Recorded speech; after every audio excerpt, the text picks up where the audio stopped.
అందరికీ నమస్కారం. ఈరోజు చాలా సంతోషంగా ఉంది. రాష్ట్ర చరిత్రలోనే కాకుండా భారతదేశంలోనే వక్ఫ్ బోర్డు నుంచి విద్యని ప్రోత్సహించడం, మరి అందులో భాగంగా మన ముఖ్యమంత్రి గారు నారా చంద్రబాబు నాయుడు గారి యొక్క ఆశీర్వాదాలతో ఐటీ మినిస్టర్ మరియు విద్యాశాఖ మంత్రి లోకేష్ గారి యొక్క సూచనలతో మా మైనార్టీ సంక్షేమ శాఖ మంత్రి గారు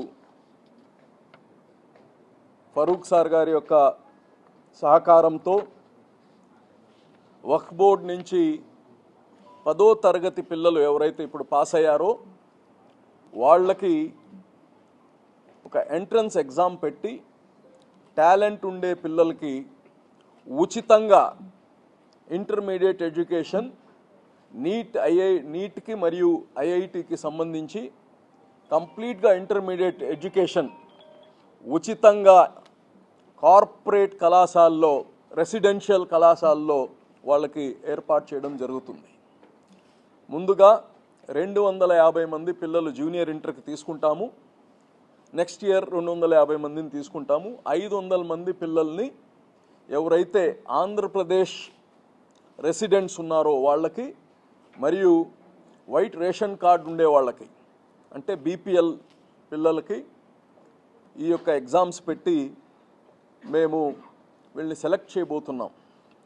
అదేవిధంగా వక్ఫ్ బోర్డ్ అంటే ఓన్లీ స్థలాల్ని కాపాడమే కాదు, అక్కడి నుంచి వచ్చిన ఆదాయం తీసుకొని పేద ముస్లిం సమాజానికి విద్య కావచ్చు, ఉపాధి కావచ్చు, స్కిల్ డెవలప్మెంట్ కావచ్చు, ఇవన్నీ కానీ చేయాల్సిన బాధ్యత వక్ఫ్ బోర్డ్ పైన ఉంది. అలాగనే మా మంత్రి గారి యొక్క ఆయన సూచనల మేరకు ఈ యొక్క ఎగ్జామ్స్ వైజాగ్లో పెడతాము, విజయవాడలో పెడతాము, నెల్లూరులో పెడతాము, అలాగనే కర్నూలులో పెడతాము. ఈ యొక్క ఎగ్జామ్స్ అందరికీ నోటిఫికేషన్ ఇవ్వడం జరగద్ది. పిల్లలందరూ ఎవరైతే మినిమం 75% ఎవరైతే స్కోర్ చేశారో వాళ్ళకి ఎలిజిబిలిటీ. ఎందుకంటే బెస్ట్ అవుట్ ఆఫ్ బెస్ట్ పిల్లలకి ఈ యొక్క ప్రోత్సాహం ఇస్తే వాళ్ళ జీవితంలో ముందుకెళ్తారు. వాళ్ళ కుటుంబాన్నే కాకుండా ఈ దేశానికి, ఈ రాష్ట్రానికి కానీ ఒక వెన్నెముకగా ఈ భావి తరాలకి పిల్లలు ఒక దిక్సూచిగా ఉంటారని ఒక ఆలోచనతో చేస్తున్నాము. ఈ ఎగ్జామ్ కానీ 24 మేలో పెడతాము. అప్లికేషన్స్ రేపు 7వ తారీఖు నుంచి ఆన్లైన్లో రిలీజ్ చేస్తాము అప్లికేషన్స్. అలాగనే నోటిఫికేషన్ కానీ 7వ తారీఖు ఇస్తాము. సో ఈ యొక్క ఫస్ట్ టైం ఇది ఒక ఎక్స్పెరిమెంటల్గా చేస్తున్నాము. దీంట్లో ప్రతి ఒక్కరు పాల్గొని ఈ యొక్క అవకాశంని వినియోగించుకోవాలని తెలియచేస్తున్నా.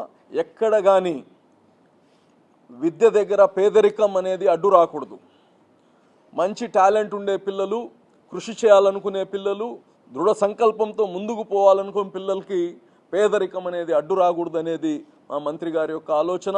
దీన్ని తప్పకుండా ఈ బిడ్డల భవిష్యత్తు బాగుండేటట్టు ఈ యొక్క ఇనీషియల్ ఒక ప్రోగ్రామ్ స్టార్ట్ చేస్తున్నాము. ఇది సక్సెస్ అయితే ఇంకా చంద్రబాబు గారి యొక్క సహకారం తీసుకొని ఇంకా ముందుకు తీసుకెళ్తాం. ఇదే కాకుండా స్కిల్ డెవలప్మెంట్స్ కానీ స్టార్ట్ చేస్తున్నాం. మొన్న ఇక్కడనే మన కస్మూర్లో ఒక స్కిల్ డెవలప్మెంట్ స్టార్ట్ చేసాం. టైలరింగ్ నేర్పించాం. టైలరింగ్తో మాత్రమే అయిపోదు, నెక్స్ట్ కంప్యూటర్ ట్రైనింగ్ నేర్పిస్తూ ఉన్నాం. అలాగా వేరే వేరే స్కిల్స్ కానీ నేర్పిపోతూ ఉన్నాము. అన్ని దగ్గరలా ఎక్కడైతే ఆదాయం వస్తున్నాయో వక్ఫ్ బోర్డు నుంచి, వక్ఫ్ ఇన్స్టిట్యూషన్ నుంచి ఆ ఆదాయం మొత్తం కానీ పేదరికానికి నిర్మూలించడానికి, అలాగనే పేదరికంలో ఉండే బిడ్డల భవిష్యత్తు కోసం విద్యకి, ఉపాధికి వాడబోతున్నాను కానీ తెలియచేస్తూ ఇప్పుడు మంత్రి గారిని మీకు ఉద్దేశించి మాట్లాడి కోరుతున్నా. మనం ఒక సీనియర్ గవర్నర్ని పెట్టి సుప్రీంకోర్టులో మనకు already advocate on record Bharathi Reddy గారు ఉన్నారు. ఆమెతో పాటు ఇంకో సీనియర్ అడ్వకేట్ని పెట్టి ఇది కంప్లీట్గా గెలవడం జరిగింది. ఈ యొక్క జడ్జిమెంటు ఒక ఆంధ్రప్రదేశ్ కాదు, యావత్ భారతదేశానికి ఇది ఒక హిస్టారికల్ జడ్జిమెంట్. ఎందుకంటే గతంకు ముందు హైకోర్టులో కొన్ని అమ్మేసిన దాన్ని వాళ్ళకి యాక్సెప్ట్ చేసింది హైకోర్టు. దాన్ని ఇప్పుడు మొత్తం రివర్స్ అయిపోయింది. ఇది ఈ జడ్జిమెంట్తో ఎవరైతే గతంలో ఇలా ముతువల్లీలు ఎవరైనా పీఠాధిపతులు అమ్మేసుంటే అమ్మిన దాన్ని ఓకే అని చేసున్నారు హైకోర్టు. ఇప్పుడు ఈ సుప్రీంకోర్టు ఆర్డర్తో అది అన్ని రివర్స్ అయిపోతుంది. సో ఇట్స్ ఈ యొక్క ప్రొటెక్షన్ చేయడానికి ఇది ఒక హిస్టారికల్ ఆర్డర్. ఇది వర్క్ బై యూజర్, వర్క్ కోసం ఇచ్చినారు కాబట్టి ఒకే ఉండాలని తెలియ భాయ్. నమస్తే అండి. చల్తే అజిత్ భాయ్ హైదరాబాద్ బోలా నేను. Thank you.